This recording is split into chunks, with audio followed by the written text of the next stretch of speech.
Scorpio. So, 5 key points, 5 key dates and 5 key astrological aspects for you for the month of July 2023. This is for the sun in Scorpio or for the rising sign. Let's see what's happening for you. Let's start with point 1. Now, this is on the 2nd and 3rd of July, so they kind of overlap a bit. But let's start with the first energy, because this is about our planet of relationship, Venus. Also the planet of money, value, self-worth. It's in Leo in your 10th house of career, of your soul path, of your passion, of your direction in life. Now, Venus is going to be here, interestingly, till October. But I'll come to that point a little bit later. So for now, you just need to worry on the 2nd about a really little difficult, challenging aspect Venus is making to my wonderful planet, Uranus, the planet of surprise, the planet of the unexpected. Where's Uranus? In your 7th house, Taurus, of significant relationships. But of course, you haven't noticed any difference in your personal one-to-one relationships with Uranus here, have you? But let's seriously think about what this aspect is about, because it's a square, so it's challenging. So I think there is something to do with a clash between work and your personal one-to-one relationships. This could even be that you have a love interest at work and you're wondering how to keep it from your nearest and dearest at home. I mean, I'm fantasizing, but you just kind of play around with this energy. It's also really, Uranus is about the unexpected, and you are going to have this planet in Taurus in your 7th house for at least another 3 years, because I don't think it goes into Gemini until 2026. So this is a transitory aspect, but it's just really a short heads up saying, be careful.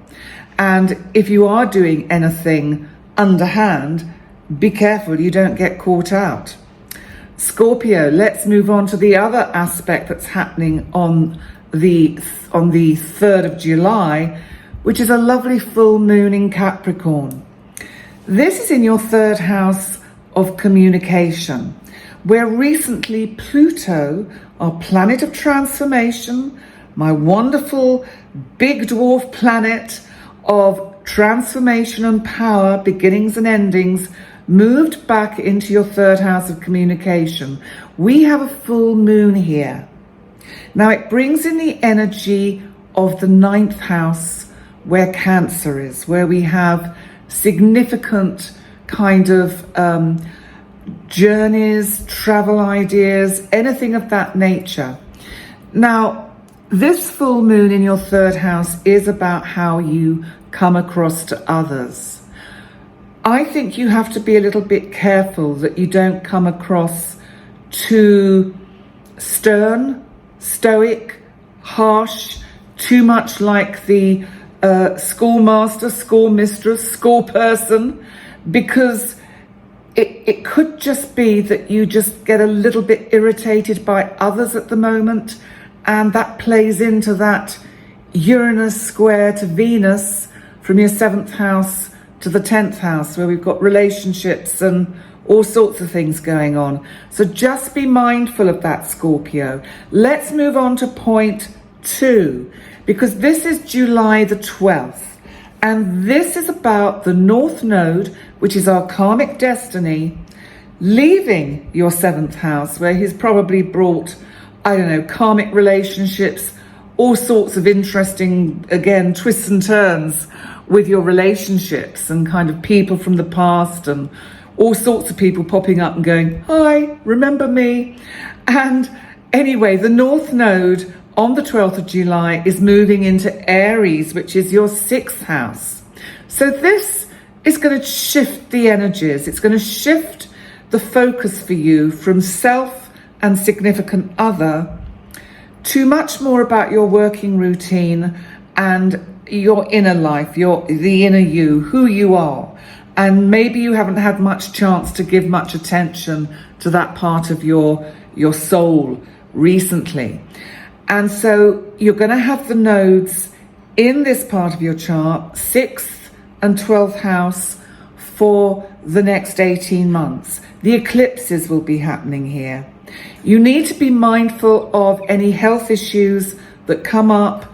Don't ignore them, nip them in the bud, because that is another manifestation of the North Node in the 6th house in this energy.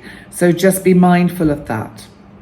Now let's move on to point 3. Do you know, it's ever so difficult to hold 3 fingers up. But anyway, I'm practicing. So point 3 is July 17th. And yet again, we have 2 points that I want to make for point 3, the 17th of July. First of all, let's look at Mercury, our planet of communication. Mercury is in your 10th house, where Venus is as well, remember, the planet of love, relationship, and value. Mercury is about communication. Leo, your 10th house, is about your career, your soul path, your passion if you don't work, anything that puts you out there in the public eye. That's what the 10th house is about. This is Mercury, and this is another hard square to Taurus, your 7th house, where of course you've also got Jupiter, my wonderful big boy Jupiter, our planet of opportunity, luck, expansion. I mean, Jupiter could be bringing in lots of love opportunity, and there's just some tricky energy you've got to manage with what's going on at work. Or as I say, if you don't work, then it's something about maybe how you see what significant others in your life are getting up to. And maybe you've got strong words to say about this. Be careful you don't over-exaggerate. And Scorpio, if you're telling a story, don't over-exaggerate. Be kind of prudent about how much information you give out. There's a wonderful word called oversharing, and some of us can be guilty of that sometimes. Actually, not you, Scorpio. Scorpio, on the whole, keep things to themselves and are quite private. But there's something about this energy that may see you wanting to get a little bit of one-upmanship with your Scorpio tail and overshare too much. So be mindful of that. We've also, on the 17th, got a new moon in Cancer. This is your 9th house of travel. Have you been away lately, Scorpio? Do you want to travel? Then there could be opportunities. Or this could just be that you're dreaming of foreign climes and palm-fringed beaches and white sands with the sea rippling up onto the sand. Or it could also be that you suddenly decide you'd like to learn something new about a subject you're passionate about, because the 9th house is about our education. It's also about our spiritual aspirations. So there may also be something in this about you kind of aspiring to, feeling a little bit more in touch with that kind of psychic energy and psychic side of yourself. So let's move on to point 4, because point 4 is July 23rd. And we're back to the house, 10th house, Leo. It's really in the frame this month. And we're back to Venus, our planet of love, relationship, self-worth, and money.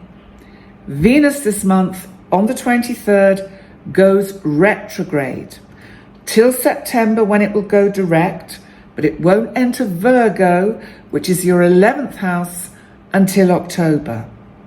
But let's look at what this means for you, because when a planet goes retrograde, it returns, it revisits. It can bring up things that we've overlooked, that we've not seen before. Now, some people have said, and I've heard them say this on YouTube as well, and seen comments on some of the things that I'm doing, Does it mean that a relationship is going to end because Venus is retrograde? Not necessarily. It really doesn't. It can mean a relationship comes back into your life. Something that you thought was dead and buried, and oh, hi, it's me, I'm back again. You know, that could also be, you might go, oh God, oh no, no, please. So there might be a little bit of that energy around it, but retrograde is revisit. But let's look at it in terms also away from love and all of that, and into the work you're doing in your career, or whatever it is you're passionate about in your life. This is about you giving value to your work. This is also about maybe you felt that you've not been valued, and suddenly, one of your employers or someone higher up actually says, I'm really pleased with what you do and what you've brought to the table. And if it's in terms of, say, a passion that you've got, a hobby, it may be that somebody looks at what you're doing, at a painting you've painted or at some sewing you've done, and says, wow, that's amazing. And you feel that sense of validation. So I think there's something with Venus also about validation, personal validation. Now let's look at point 5, which is also about July 23rd. They're all packed in tightly this month, which is in your 6th house, Aries. Now you've had Chiron, our centaur, our wounded healer here for a long, long time. Chiron is going retrograde again. Now it's in your house of health. There will have been pesky little health, irritating things that will have come up. And this is an opportunity, because it's revisit, return, relook at, to go back and look at whether there's more that you need to do. Maybe there's, something you need to kind of get tested again. So don't worry too much about this energy. It's just really a heads up saying, hey, Chiron's going retrograde, and it might give you an opportunity to kind of go back and say, oh, I never got the results from that last, X-ray I had or whatever. So things like that can be around with this kind of energy. Also remember, it's about your day-to-day routine. So you may very well be thinking about making it actually more manageable for you. It might have been getting quite difficult and challenging for you. And this is a way to just kind of look at how you could just tone things down a bit and make things a little bit smoother for you. So there we go, Scorpio. There's your July horoscope. Please remember to like, comment, and subscribe. And also remember to subscribe to my website, pennydix.com. Coming soon. We have things planned. All these retrogrades have prevented them coming yet, but they will be coming. And yes, please remember to like, comment, and subscribe. Oh, I'm forgetting what I'm saying now. And in the meantime, have a great month, and I look forward to seeing you next time. Bye for now.